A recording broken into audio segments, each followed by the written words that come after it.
Hey guys, and welcome to the next video. I've been wanting to do a preview for my 2019 plans and tour schedule, but before I get into that, I have to do a 2018 review. How was my year? I want to share with you some key moments for me on tour, what I was thinking, what was the situation, and hopefully I can get through this in under 15 minutes. That's my goal. Alright, we started the year in Vegas, where Eagle won the tournament. I finished in 5th position. I averaged 1042, which is such a huge improvement for me to 2017 at this event. Lots of OB on a golf course with these skippy fairways. I've been always struggling. I was pretty happy with overall I was shooting. I had lots of chances out there. My putting was pretty good. And on the final hole, there was one situation that really stuck with me and got me kind of frustrated after the event.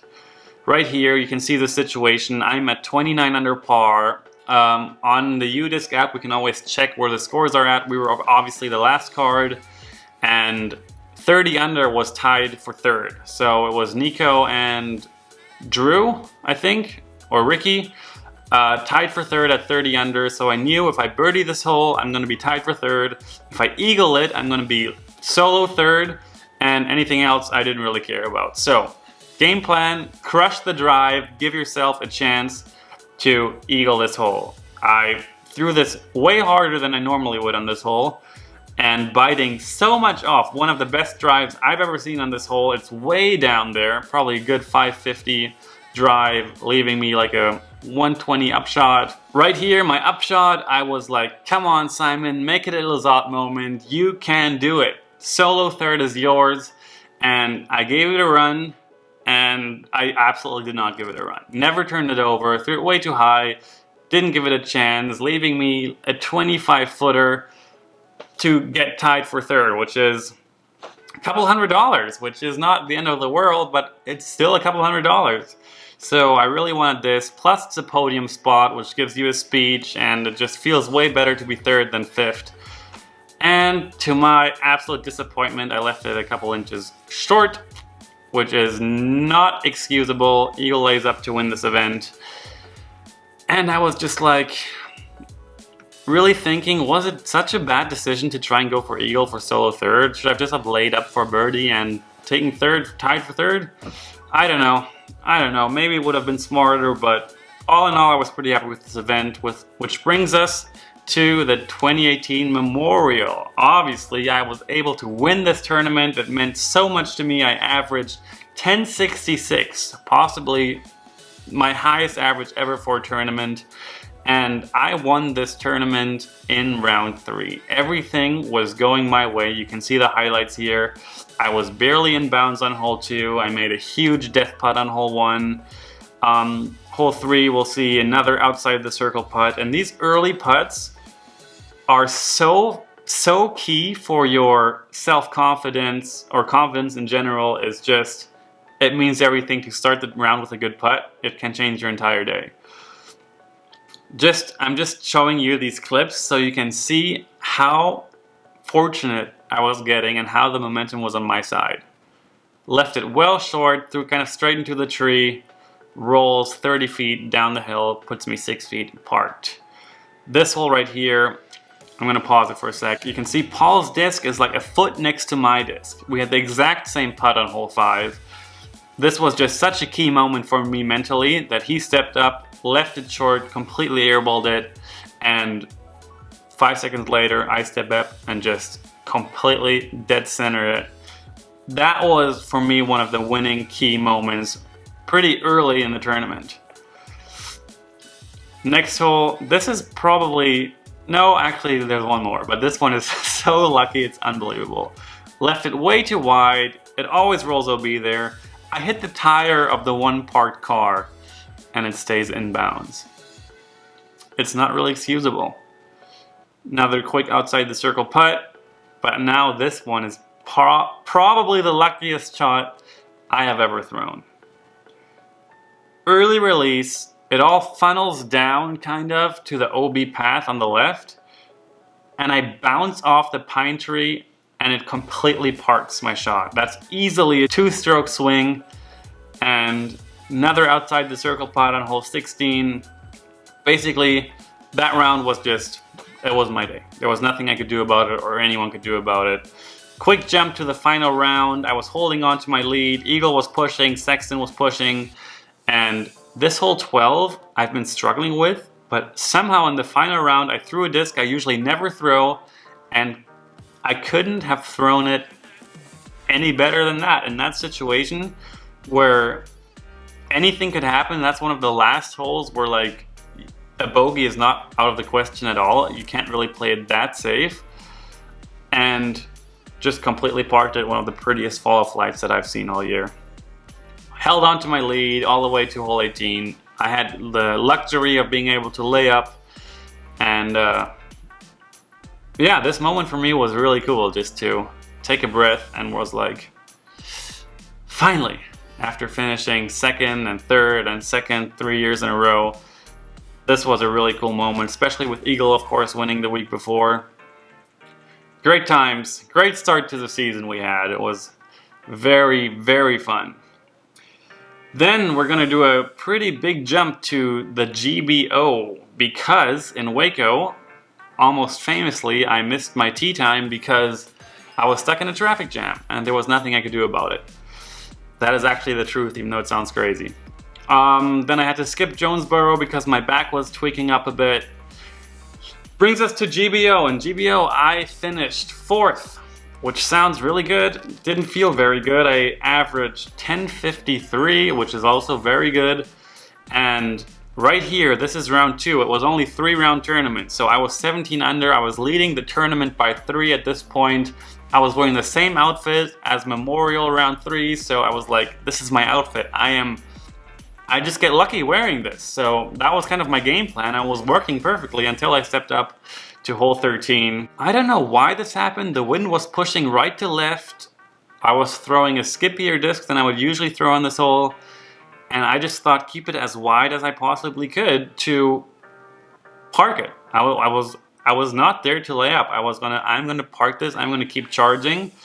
And the wind just never picked it up. It never got a skip. And I had to go way back, and then this was a total mental collapse. I don't know if I was just so annoyed that I would get my first bogey of the event, or if I don't know. I was just so frustrated with what happened that I ended up carding a triple bogey 6 on a hole that usually would not seem like a very big deal.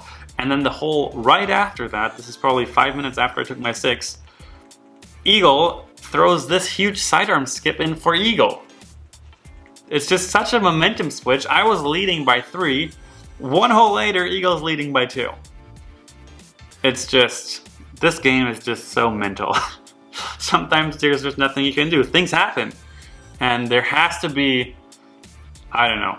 The way things happen sometimes, there has to be some higher power involved. I cannot explain it any other way. And I'm not very religious at all, so I don't know how to explain this. Jump to San Francisco Open. I finished in 4th, and I averaged 1041, which is pretty good, pretty consistent. Here's one of the key moments for me again. Round 2, again a 3-round tournament. I could have, if I birdied this hole, I knew I was going to be on lead card, filmed by JOMEZ, final round. And of course, that is always my goal. My goal is to make lead card, final round, be on JOMEZ, give myself a chance to win. So, this basket is surrounded totally by OB, right, left, short. So leaving it long is basically the only safe play you can do. I left it a bit too long for my likings, leaving me kind of a downhill 30-footer death putt. It was pretty breezy in that little bowl. This putt was basically to make lead card. I think at that point it was for 3rd place. Airballed it, threw it long into the bunker, and at this point I kind of stopped caring. I was like, okay, I'm not going to be in lead card. Of course I'm still trying to make that putt, but just touch was gone, and missed a 10-footer, maybe 15. And yeah, that was another triple bogey right there. So stupid. Looking back, I shot the hot round the next day to finish in 4th.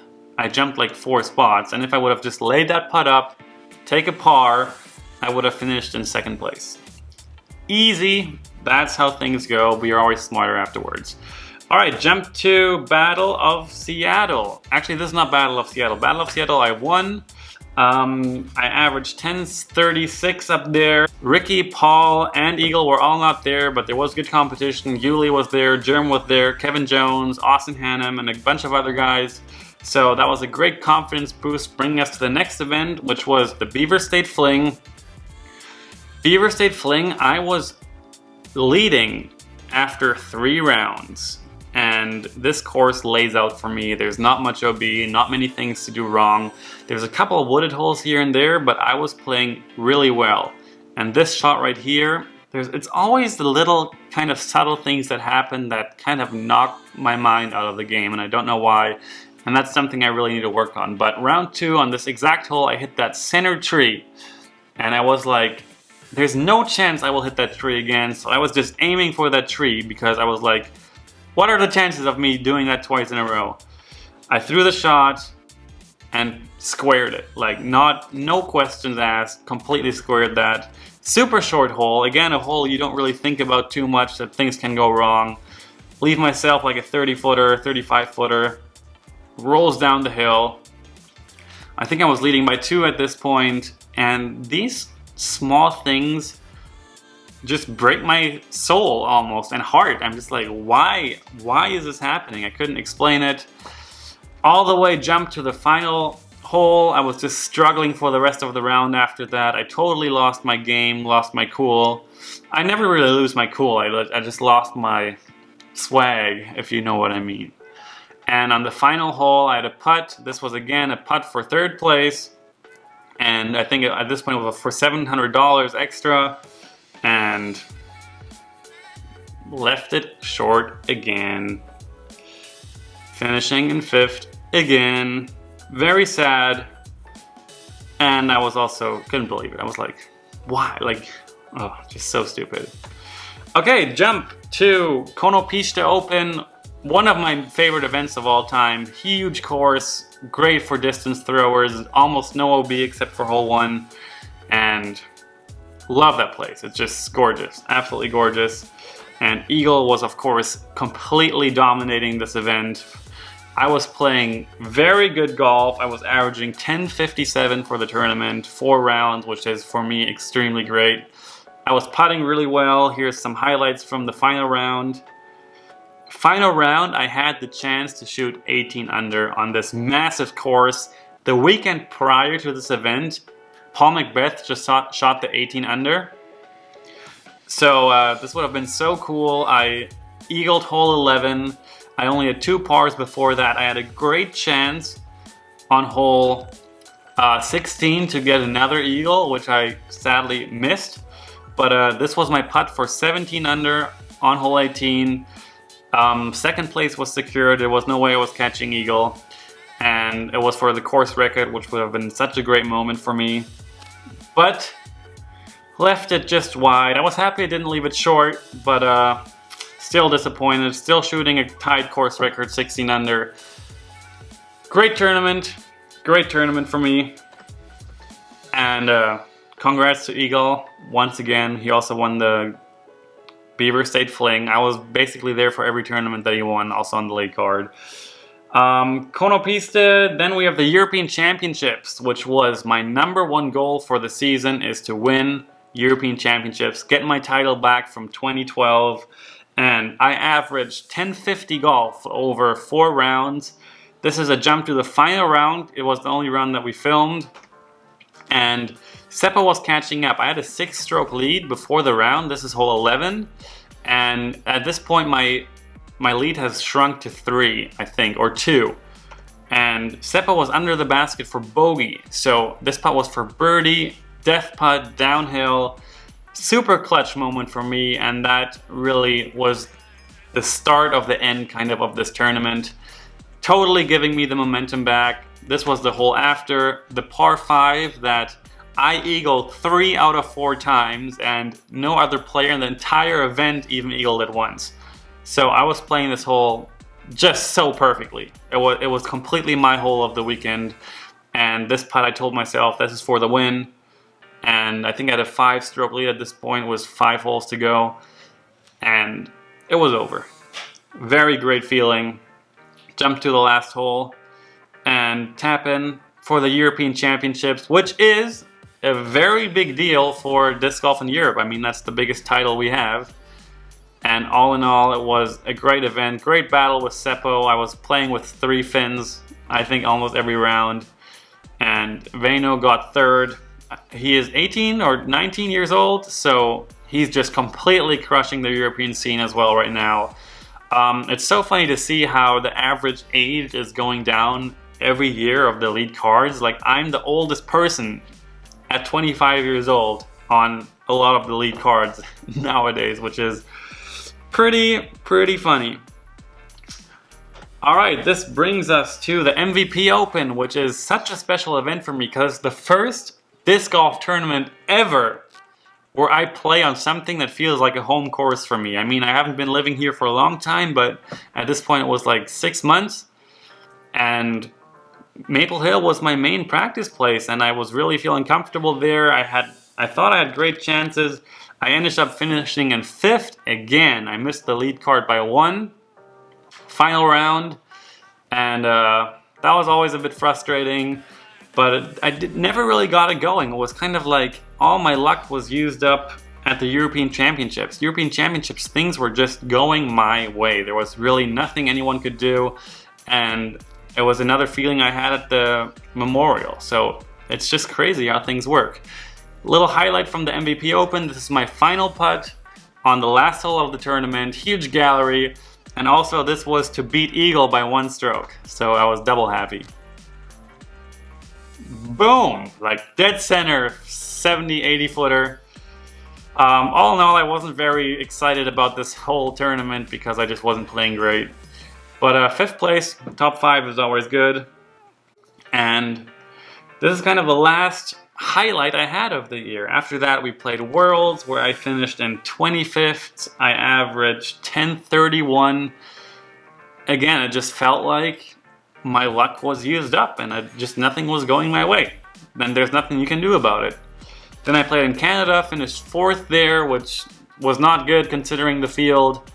USDGC, Hall of Fame Classic, Disc Golf Pro Tour Finals was just a complete struggle. I really can't explain why I lost my drive to freaking compete, because my main goal of the season was win European Championships. I was so focused. I did nothing at that tournament that wasn't directed towards me winning the tournament. And I won the tournament. I almost had no fun playing that event. It was such a weird tournament for me because usually I play for fun. I play for smiles. I play for entertainment. I play because I like it. I don't play to win. I don't play for money.